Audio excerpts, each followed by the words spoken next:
How are we doing out there? Are you all finding coffee, refreshments? You know, you can get up, move around as you need to. I think my favorite part of the panel, the new term that I'm going to bring back to the newsroom, is solar coaster.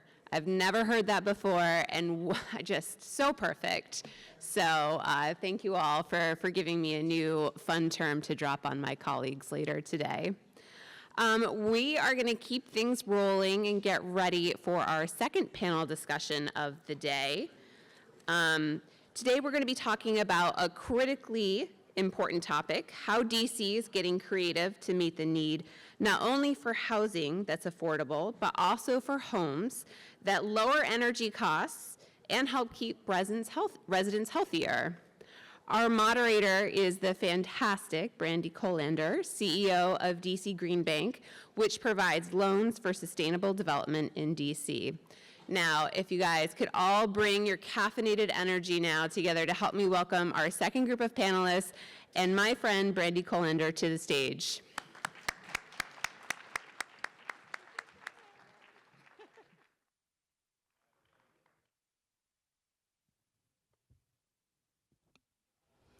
I was sort of hoping for a little cue on money, money, money music, but we're here. Good morning, everyone.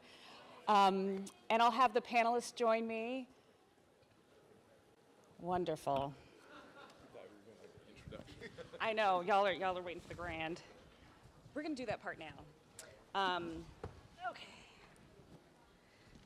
So I am joined by three fantastic stakeholders. I want to start by just sort of grounding us in, you are welcome to move around, so folks should eat and enjoy all the things.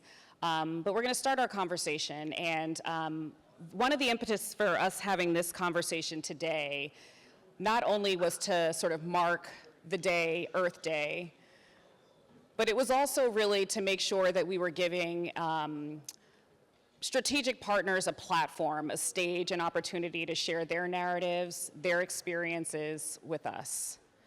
So a lot of what we're going to do today is really conversational. It's designed to teach folks who have an interest in partnering with us, but also for us to learn a little bit about what's worked well and what has not worked as well, what are growth opportunities. And quite frankly, we're in a moment where we're navigating a lot of change, and to do that well, we have to share in real time, right? Not look back 5, 10 years from now wishing we could do it differently. Okay. So with that, I'm going to start by introducing, and I'm going to ask if we could just calm the conversation just for a little bit, just so that you can hear about the fantastic people on the stage. First, we have Patrick McEnany. Did I get it right? Thank you, sir. From Somerset. Patrick is the CEO of Somerset Development. He's known for large-scale mixed-use and adaptive reuse projects. His development focuses on revitalizing underutilized assets. Patrick prioritizes sustainability through adaptive use, prevention of existing infrastructure, creating walkable, community-oriented environments with reduced environmental impact. Next, we have Mark James. Mark is the founder and president of Urban Green, LLC, a DC native. His work in the district centers on environmentally responsible multifamily housing that integrates green design and efficient land use. Mark emphasizes sustainability through energy-efficient construction, transit-oriented development, and projects that align with long-term urban resilience goals, and a commitment and passion for scaling affordable housing. And then finally, we have Matt Pastronk, who's a real estate developer and the CEO of Post Brothers, which is known for transforming underperforming multifamily properties through design-driven redevelopment. His work focuses on modernizing urban housing and emphasizes sustainability by improving building efficiency, adaptive reuse, and long-term environmental performance in his redevelopment projects. And so I'm going to start with each of you basically giving you a moment to brag about your projects. And we can then pull the threads on some other structural opportunities for us to continue scaling projects in DC. So Patrick, tell us about the Faircliff. Sure. So the Faircliff is our most recent project. We built it at 14th Street and Fairmont in Columbia Heights, really the gateway to Columbia Heights as you're leaving the U Street corridor. This was actually the first building that Somerset ever owned. We actually bought the original property back in 2002.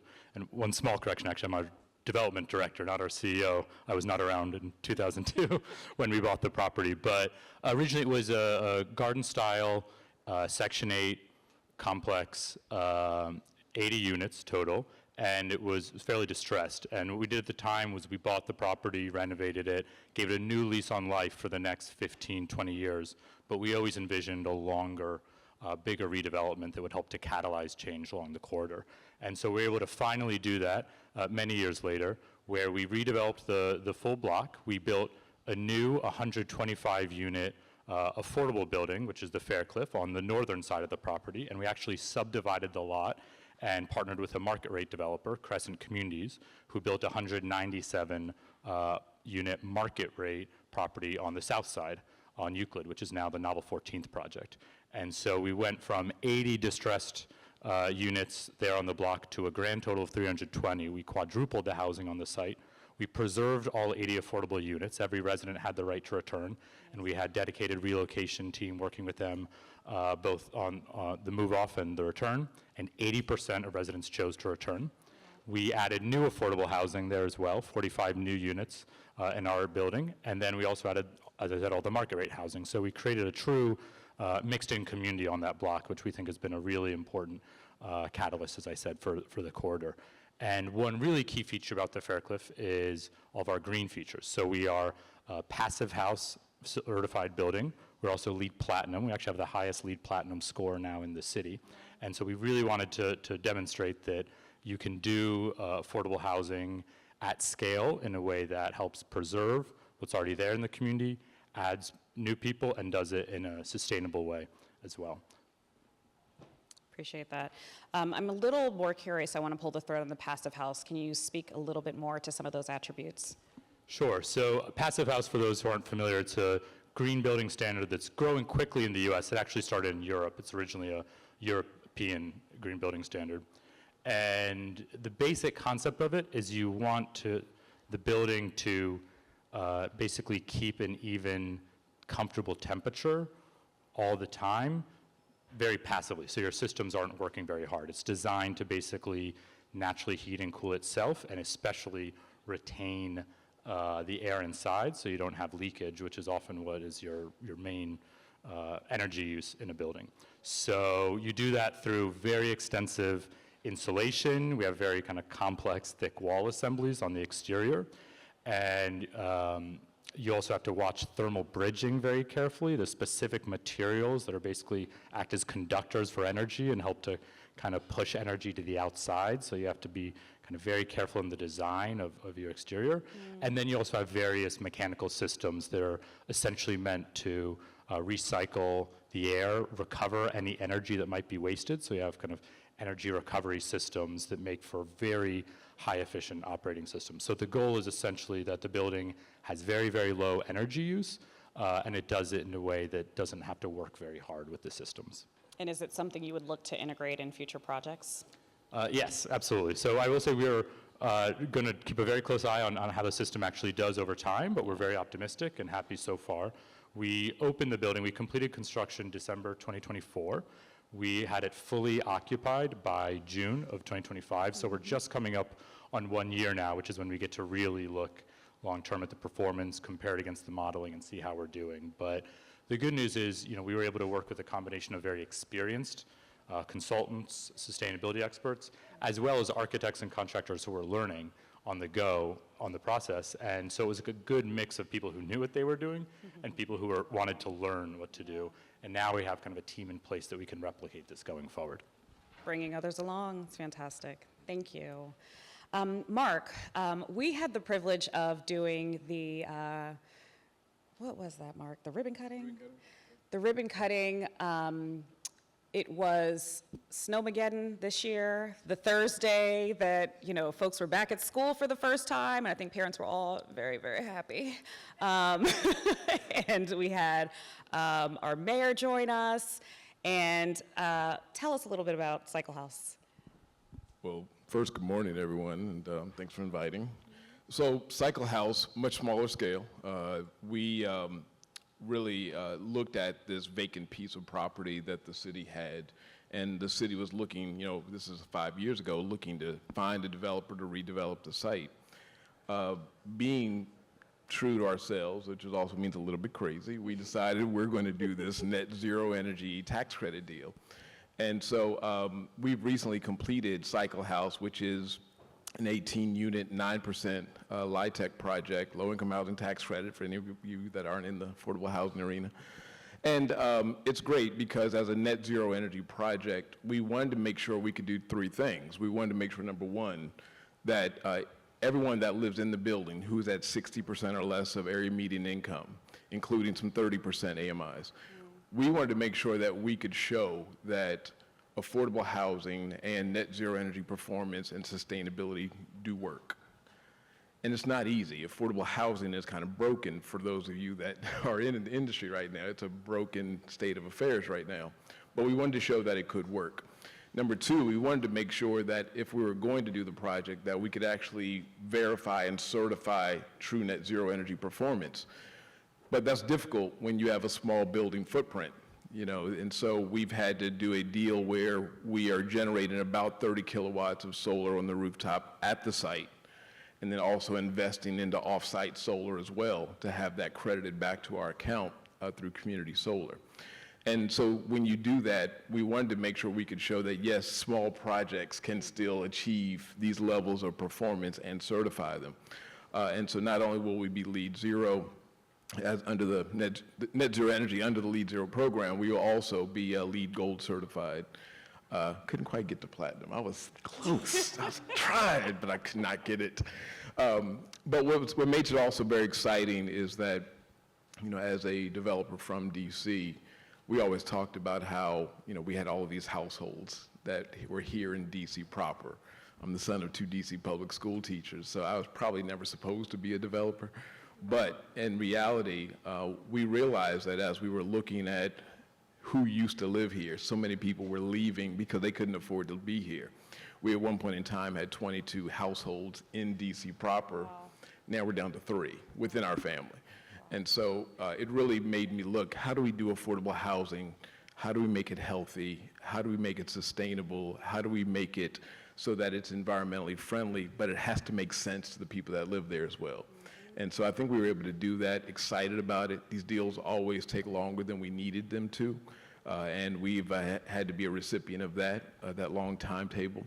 But the outcome has been spectacular. I appreciate that. We're going to circle back to affordable housing being broken, but let's pull Matt in. We had the opportunity to do the groundbreaking of the Geneva project. We also had the opportunity to make some legislative adjustments to make that happen. So Matt, tell us about the landmark Geneva project. Also leaving out that you provided $465 million of financing. The humble. The groundbreaking was what we did when it was over. So the Green Bank, DC Green Bank, Brandy and her colleagues provided financing to my company, Post Brothers, to develop a project at Connecticut, Florida, and T, just south on the next block from the Washington Hilton that had kind of been languishing as a very marginal, large, ugly office building. Maybe it was built, but certainly having grown up a Washingtonian from Fairfax or Alexandria anyway, my memories of that area were the marginal building that was sitting there that had the Soho Cafe, the Washington Sports Club forever. It's not Maggiano's, a chain Italian restaurant that, Buca di Beppo, right? And so on. Old Rite Aid that became the Walgreens, the movie theater that became Soul Cycle. My dad worked in the building when he was a clerk for the Civil Aeronautics Board when he was at Georgetown Law School. So when I told him we were buying it, he was like, why? Not to leave it that way. So our company does really 2 things, which is ground up, new construction, generally always LEED Gold. We're a market rate developer, but we've done some mixed income projects. The Geneva is very interesting for a couple reasons. One, by zoning and by the tax abatement, it requires 8% inclusionary zoning for people making no more than affordable to people making no more than 60% of AMI. And I think we have about, by virtue of the unit mix that was programmed, about 70-ish of our 530 units that we were delivering in Kalorama at the border with no project subsidy other than the tax abatement that was awarded. So we generally, our approach to any kind of affordable housing when it's part of a project is how do we make the market rate part make the affordable work? Because to your point, the affordable finance system is not functioning now. So to LEED Gold project, generally, I agree with both of you, and I think it's the perception that in building sustainably is harder or costs more. It doesn't cost more in the long run because you use less energy, you have less machines that get beat up by burning things and running hot and cold water and steam and smoke. And so it's both better business and it's easy to do in a new project, because if you just, retrofitting something old is hard, but even though we're rebuilding a building, we're not keeping anything but the concrete slabs that are there already. If you walk by, you'll see that we're taking the facade, the entire project down to its concrete structural elements and adding on. When you're doing something like that, it's not really hard to just say, I'm going to make this the highest standard of sustainability I can. And within the gradations of LEED, I think it's not particularly hard to get to gold in a new building. Platinum, it's there's some extra things that you have to do that we think are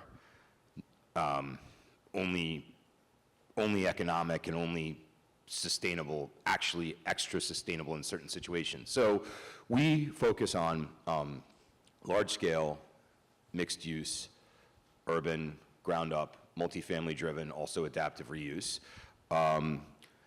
We have not bought, you mentioned, I think you had a bio that was a mix of a couple of our bios. We haven't bought existing apartment buildings in a long time. It's not to say that we wouldn't, but it's not where we've seen value. So our experience in working with the Green Bank and developing Geneva was that the financing for the project took much longer than we would have expected because of the general market financing cycle, the Fed rate hikes. Development was impossible to get financing for.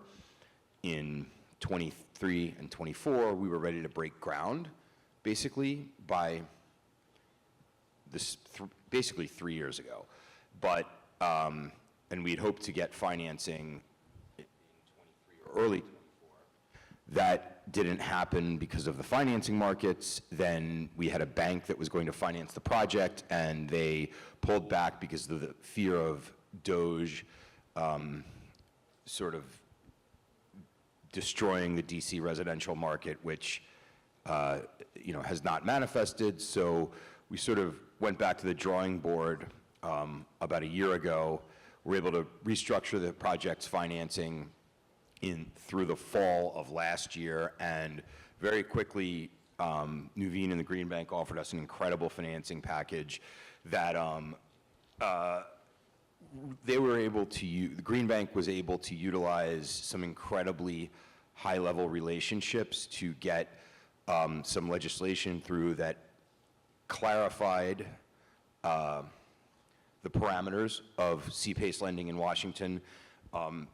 Very, very long story short, there was a cap on the C-PACE program in Washington from the original enabling legislation from 2012 that limited the outstanding amount of C-PACE for reasons that are no longer relevant. Basically, C-PACE was originally intended to be financed through DC general obligation bonds, which of course that should require, every one of those does and should require legislation and a vote, but ours is just a private activity financing. So literally, I'm going to pause you there because it seems technical, but it's one of those moments where, frankly, because of the relationship, coming to a place like the DC Green Bank, frankly, versus a traditional finance institution, which we work in partnership with. But the nuance is the technical assistance and support that you do get with an entity like ours that is designed to be able to do more pioneering things. And this was a cap that was designed to help sort of scaffold the concept of a green bank, and that we have demonstrated we're beyond proof of concept, right? So I want to specifically call out a few people because they're in the room, but Councilmember Allen and his team, their leadership got us over the finish line. So Connor's in the background, we see you. There's also my colleagues on the team, Doug Wilberding, who leads our investment team, Natrebo, who's in the back. But it really did require, in less than 30 days, an ability to come together and say, this is smart for the district. We don't want this project shopped in another state or jurisdiction. This is ours. And now it's being built. Correct.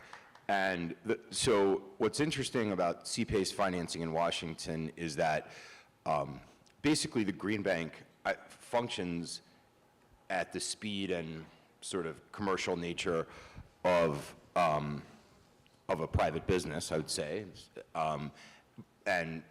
But they're able to Brandy's point, push on innovative things that haven't, because of the relationship with the DC government, haven't been able to be done before, even though they make sense. Just to her point about lifting the financing cap, there were 10 other things with this project that no one had seen before, that the Green Bank was also instrumental in helping us with various permitting agencies and others to just say, well, there just hasn't been something like this before, so we just need to change whatever regulation there is to accommodate what we're going to do, because it matches from a regulatory perspective everything else.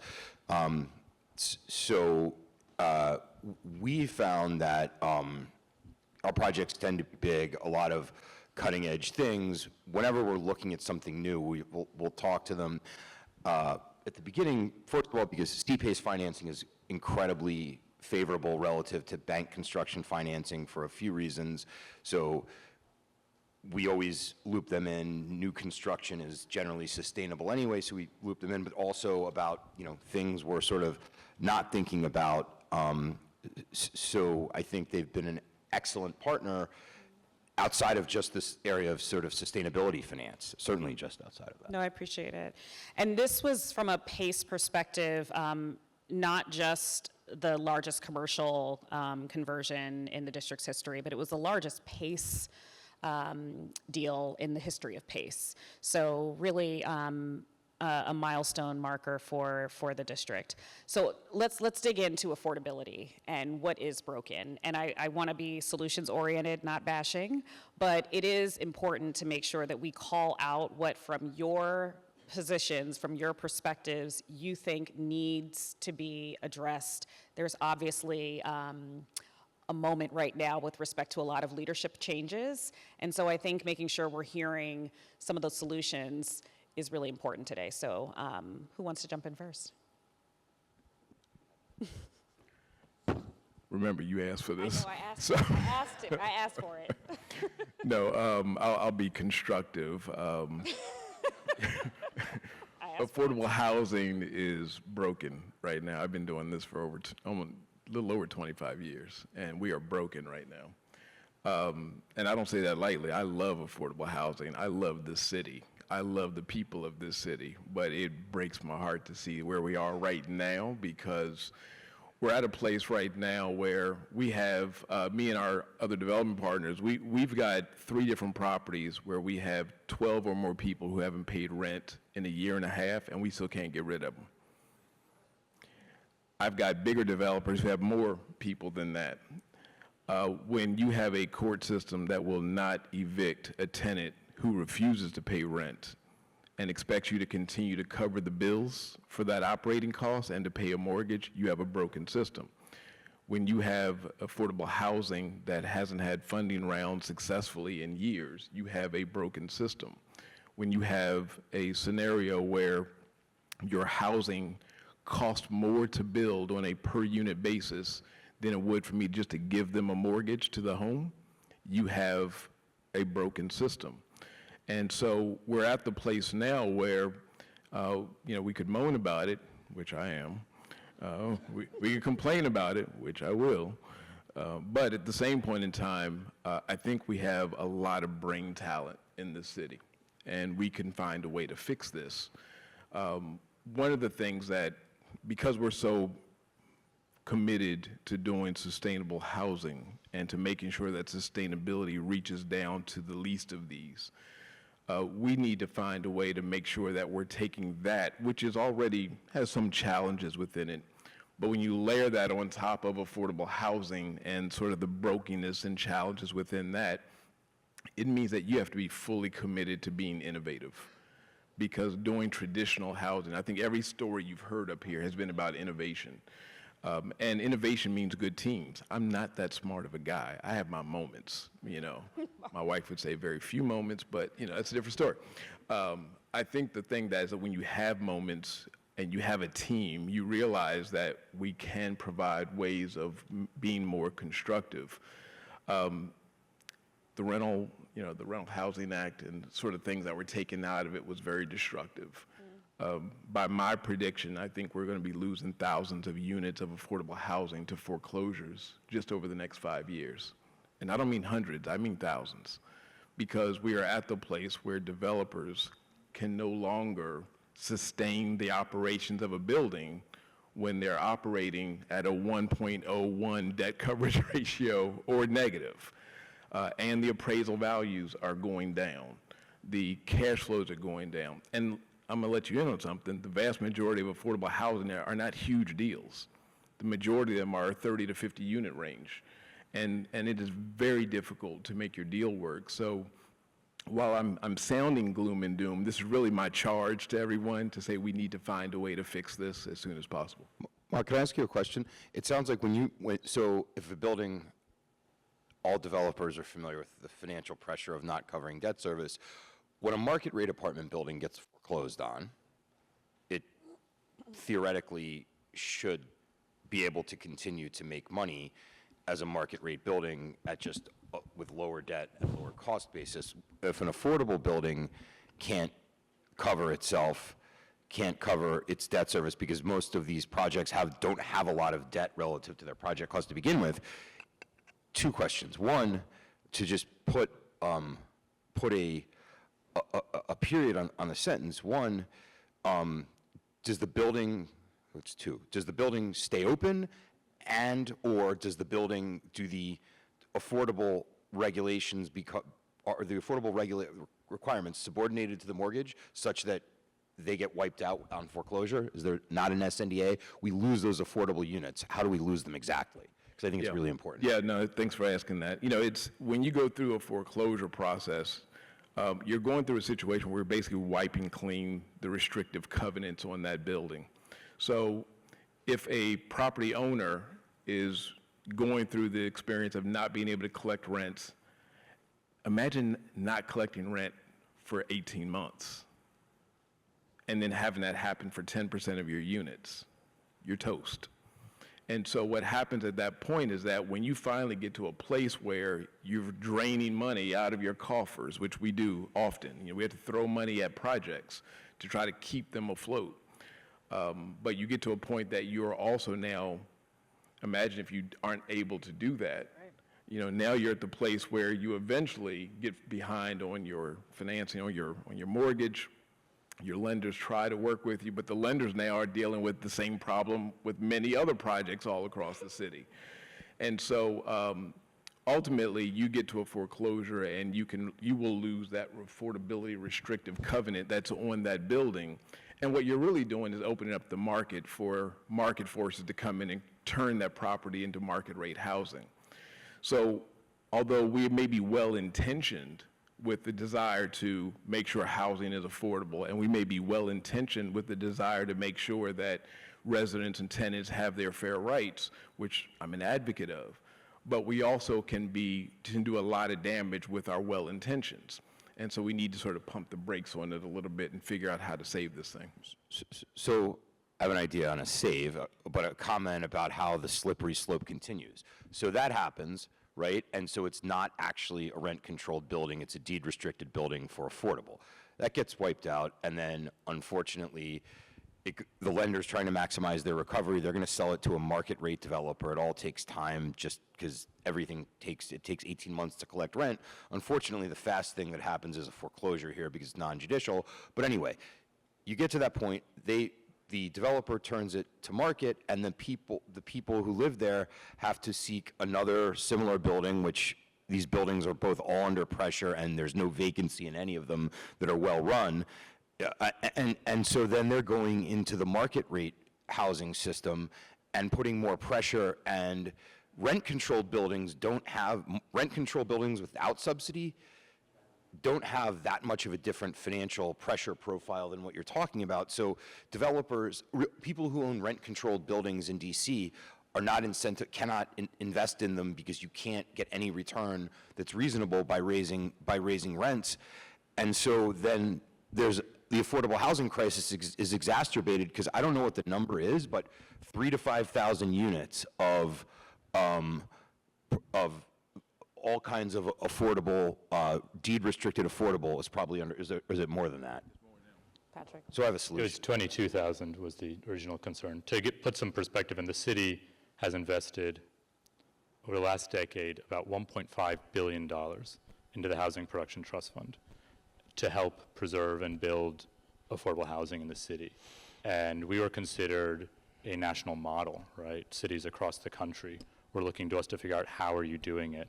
You're kind of getting all the pieces together. They're all clicking. All of our surrounding jurisdictions were envious of us. The groups that do kind of regional benchmarking would always show how DC was essentially becoming the leader, to the point where even other affordable housing developers who worked in Virginia or Maryland were all coming in and trying to get projects going in DC because they saw that we had created a really unique and great model. And now a lot of that is at risk of being wiped out, which is what makes it so sad. To help people understand the rent non-payment crisis that we're in, it started in 2020 with the pandemic, right? There was obviously understanding we were in a massive sudden economic shock.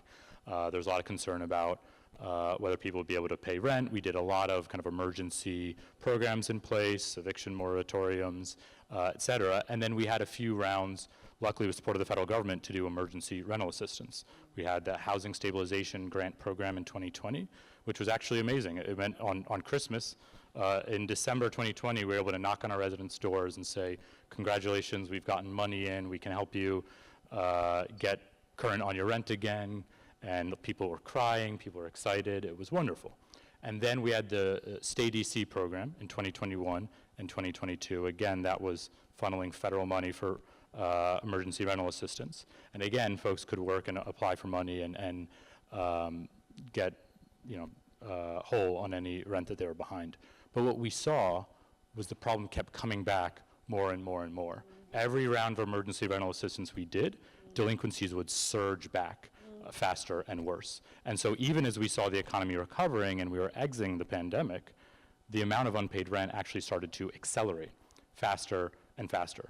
And eventually it took all the affordable housing developers in the city getting together and saying, we're all seeing this anecdotally, but we need to actually share the data. We need to show each other what we're seeing in our portfolio, which is normally information we guard very closely. You don't want to show who's paying rent, how your buildings are performing with people who are in theory your competitors, but we were realizing this is a big problem.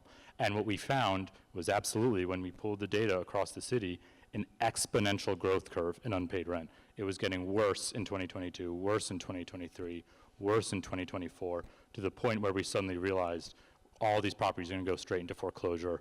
The $1.5 billion the city invested will be wiped off, and all of the projects. You want to hear the worst part? We've lost 4/5 of our investors on the tax credit side who refuse to be in the DC market right now. I used to be able to pick up a phone and find a tax credit syndicator within seconds for a deal in DC. 4 out of the 5 that I've worked with over the last 10 years are no longer doing business in the District of Columbia. That's a real thing. And they're doing that because they realize that their investments that they make are likely to go underwater if they can't sustain operations, so why do the investment? We work in the district and Baltimore, and this is actually the first time ever in the history of our company in 25 years that Baltimore is holding our company up. Investors and lenders will still go into Baltimore. They will do Baltimore projects. They won't touch the district. We are trying to make reforms. The DC Council worked on some legislative changes last year about the rules about emergency rental assistance, about procedures in the courts, but it's certainly not clear that we're out of the woods, and there's a lot of work ahead to try and get this problem under control. Otherwise, it's going to keep spiraling. I think we have nowhere to go but up from here. So, to Patrick's point, to illustrate the insanity of how capital at this moment, because DC always comes back, and I'm going to talk about that more in a second. Again, what we build is generally market rate. We had lenders in the fourth quarter of last year who would have preferred to finance a market rate project in Philadelphia than in Northwest Washington, which is insane. And you know, my brother and I are from here. We started a business in Philadelphia, and we're fairly, large market player there, and have a lot of big projects, and have probably more new construction in that market than any other developer by a good margin. So we really understand the market that we're in. It's a fine market. The rents there are 40% lower at every bracket than here, and the construction costs are the same. Land costs are much lower. So for any capital to want to be in Philadelphia versus Washington, that shows you there's a great opportunity in Washington to be a contrarian. So I think there's really two fixes that are super, super simple. 1, 3, which let the courts protect the rights of property owners in every way, including collecting rent. It's just a no-brainer. What we're talking about is just the Emergency Rental Act, where there was, subsidies to pumped into the market under COVID emergency legislation well past COVID was over. It was, the road to hell paved with good intentions. Well, they should not, retrospectively, we should not have done that. We should not have introduced the legislation. That legislation is gone, and the courts need to now enforce property rights, generally. 2, push the Rental Act a little farther. There's no reason for TOPA for market rate buildings, period. Not even TOPA for market rate buildings that have rent control, because the rental legislation watered down the ability of tenant associations to extract, which wasn't even the intention of TOPA, but that was the only real beneficiary of tenant associations collapsing their TOPA rights and selling to developers. Get rid of it. When you try to explain to capital what TOPA is, it's insane. Just stop. It's not helping anyone. There's no cases for it. 2, allow, or 3, allow market rent on vacancy in a rent-controlled building. People and make sure that landlords are good actors. Make those two things equal sides of the barbell. Just simple things. I think we're getting closer to that than anyone imagines, because we're closer to a 90s type situation here than anyone imagines. So. And I think a lot of so my team knows I'm not uncomfortable with the uncomfortable conversation. And this is what I wanted us to do today. We know the good work that we're driving, and we know how committed we are to doing it. If we can't name the problem, if we can't hear the perspectives that are actually in the arena getting the work done, we can't drive solutions. So I want to thank you for your candor, because I feel like part of what we're looking to do at the DC Green Bank is to hold convening spaces where people can share best practices in real time as things are being built, not 10 years down the road, but also be transparent about what is not working, right? Because we want to do this work. We want to do this work at scale. And when I'm hearing it from different perspectives, it also creates the opportunity to drive those solutions. So I'm actually quite optimistic, because we are talking about it, right? And as long as the communication is there, you can start to scale problems. I'm also excited because we've partnered with the DC Chamber of Commerce, which is obviously at the epicenter of continuing to convene businesses. And a lot of these good intentions are designed to help pioneering platforms, right? There are organizations that we work with, and you get nonprofits perhaps that are heavily subsidized in the beginning, and then their business model pivots, or the subsidies dry out, and now we're trying all of these unique things. We have to help each other be able to bridge those gaps in a way that's meaningful and tangible and allows there to be market connectivity. Also, We want restaurants where we live and eat and play. We want affordable housing for all, and people want to pay, I believe. It's just a matter of like where life finds them in that moment. So we're gonna round out with some final comments, and then we're gonna see if the audience has any questions. Y'all have nothing to say? Sure. Well, I actually want to go back again to this birthday, to the Back theme to of the well. sustainability. I know we were talking a lot about the broader impacts hitting our industry right now. One thing I do want to emphasize, at least for our project and the partnership with the DC Green Bank especially, is that when we first started the Faircliff, the project was really started in 2018. We applied to the city for financing in 2019. We started partnering with the DC Green Bank in 2021. And there were good incentive structures set up along the way, right? So there's a lot of conversation right now, I'd say, around what we should be mandating or requiring for new projects going forward. I think sometimes we can overemphasize that and forget that if you create good incentives, the market can respond to them. And so That's a great point. on the DC Department of Housing and Community Development side, when we were applying for Housing Production Trust Fund funds for the project, there were incentives built in encouraging us to be as cutting edge with green building as we could be. And that was part of what led us to pursue the passive house certification. And then with DC Green Bank, we actually helped to pioneer a model of tiered interest rate financing, where essentially the higher sustainability goals we could hit, the lower interest rate we could get on our loan with them. And those were incentives that helped to combine motivating us to move to the highest tier possible while paired with the resources to actually get it done. And I think that's really the sweet spot of how we can get to the most aggressive green building possible, is when we create good and positive incentives, carrots, not just sticks, and then pair them with the funding tools to actually get it done. Thank you. I'll be brief and just say that first and foremost, I think we have to continue to really strive to be innovative. I am so appreciative of DC Green Bank and how you guys have jumped in and tried to find ways to fill in gaps and to make projects that need capital find access to that capital. And for as an affordable housing developer, that is critical for us. The idea of doing sustainability on top of affordable housing, that cannot die. We are champions in this country for that. And I mean that, that cannot die. If we don't change where we are right now, it will. Yeah. It absolutely will, because you cannot do sustainability if you cannot do the actual housing itself. Correct. There has to be an asset there in which to conduct sustainability with. So be encouraged, but we have to change. Thank you.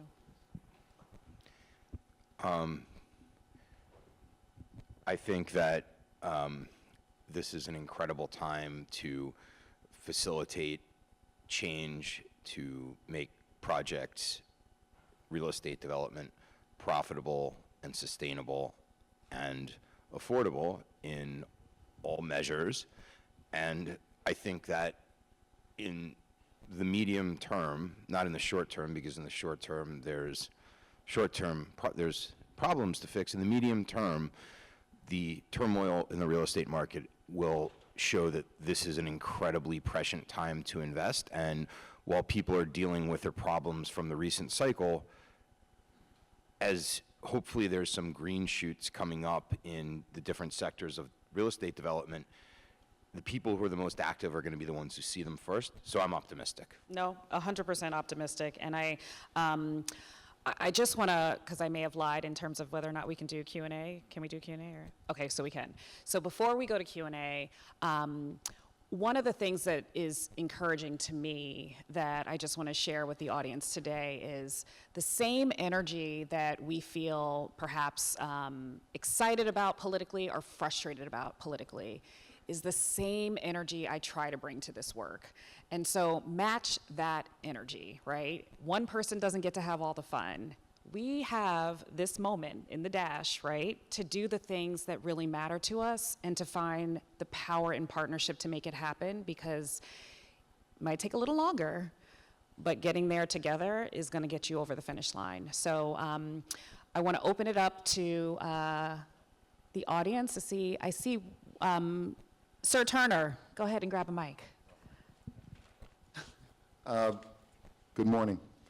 Very fascinating conversation and very vexing problems. I have two questions. One question and then one example that I'm interested in anybody's feedback on. Number one, what are you saying in the political forums right now that you go to? I mean, you know, we have, obviously, this is one of the most pressing and critical election cycles that we've been in D.C. in a very long time.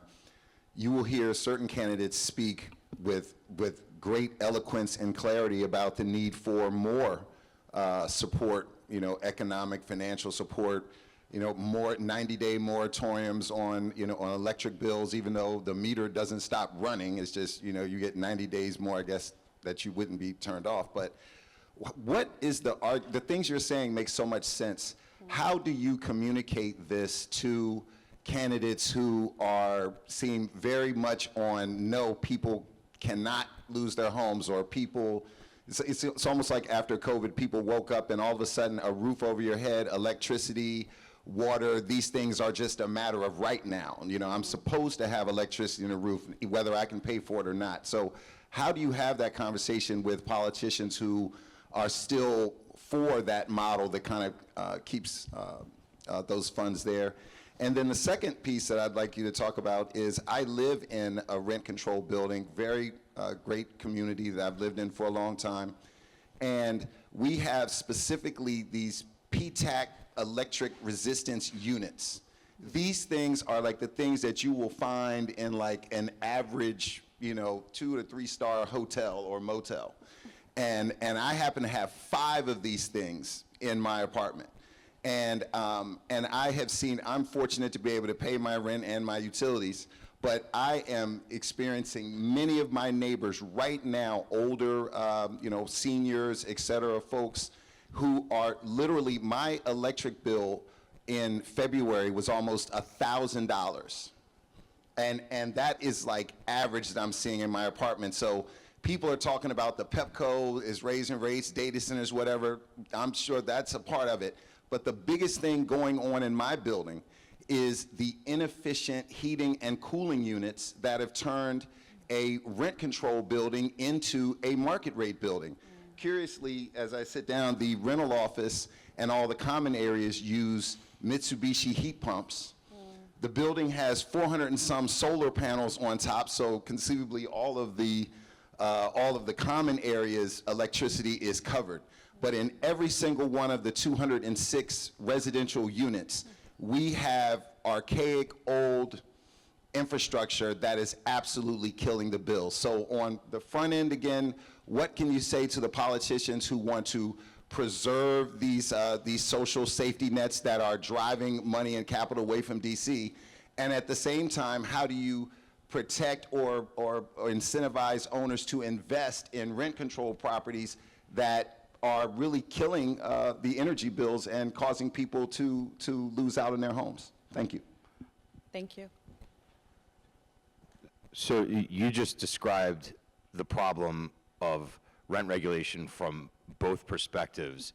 So your PTAC question, I'll give you a card. We should talk. I can explain how I think you could fix that. But the answer is the property owner could fix it. They sound like the PTACs are not always that inefficient. We use them sometimes. Sorry, I just had to jump out and say thank you for illustrating both sides of this. And I forgot what your first question was. It was Politician I can actually jump on the first one. I wanted to make sure I got on that. Understand that every policy in the district comes from a history that helped to create that policy. 100%. So being a native Washingtonian, I remember that, you know, at one point in time, you know, we were concerned because we had so many people moving into the city and transforming old neighborhoods that used to be, you know, all black and brown sort of communities, and gentrification was happening and rents were going out of control and buildings were getting taken offline. And then all of a sudden we started creating policies to protect those residents, and TOPA came out of those things.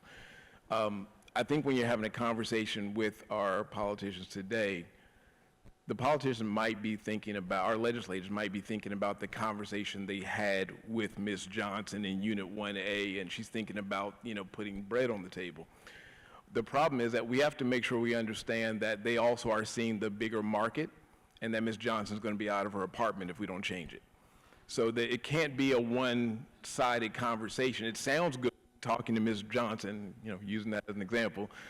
No offense to anybody named Johnson. But if you are looking at it from the standpoint of what's good for the city and what's good for all the Ms. Johnsons and Mr. Johnsons that are out there in the city, it has to be holistic. And right now, we're only doing the one-sided part because it sounds good. It's great for elections to say, hey, I'm going to protect you and I'm going to get rid of the big bad developer. But if you're the developer, and I have a career where I said I wanted to serve people who were low income and preserve their affordable housing, I've now become public enemy number one to those same people that I'm trying to serve. Not all of them. I'm talking about to the ones who go against the system, who try to take advantage of it. Yeah, I just want to add, I think this whole experience has been a learning moment, I think a painful learning moment, but I do think that a lot of folks have learned from seeing what has come of a lot of the policies and where we are now, which is again why we started to see some course correction. I think we have a long way to go. I do worry about, with the utility disconnect legislation, that there is a hint of the same problem, right? The same way, well, if we just remove incentives, then we're going to see a spike in non-payment. But again, understand why there's a need to, folks feel the need to urgently act. But that's why we have economists and policy advisors who can kind of look at the broader picture and try and make sure we design smart policies and long-term policies. The other thing I want to mention, because your PTAC story is interesting, and we actually have a similar building, that 230 units, beautiful old historic building. We renovated with historic tax credits 15 years ago. It was from the 1920s, but we're stuck with these old terrible PTACs that we hate and didn't have the funding to get rid of at the time, and are still trying to figure out how to get the funding. And we're seeing those energy bills spike for us. It is both in the common spaces as well as the tenant units. The one thing that I think is good news, it's certainly not good news right now for any of us, for any of the tenants, but those price signals do help to create the incentives for the change and investment, right? And it's easier once you're suddenly seeing, oh my God, our electricity bill is spiking, the financial payoff to investing in new systems becomes greater, and then it becomes easier to finance and change because you know you're going to see greater utility savings. So we're trying to solve that problem at one of our properties now, get better, more efficient systems. We're not there yet, but I do think that Green Bank has money for that. yes, exactly. We know we have the Future partners clients, to get future it done. clients. Okay, I think we just have a couple minutes left, so go for it. So we're here at Climate Week on Earth Day. We're talking about energy. We're talking about housing costs. Washington, D.C. is a city defined by its waters, whether we are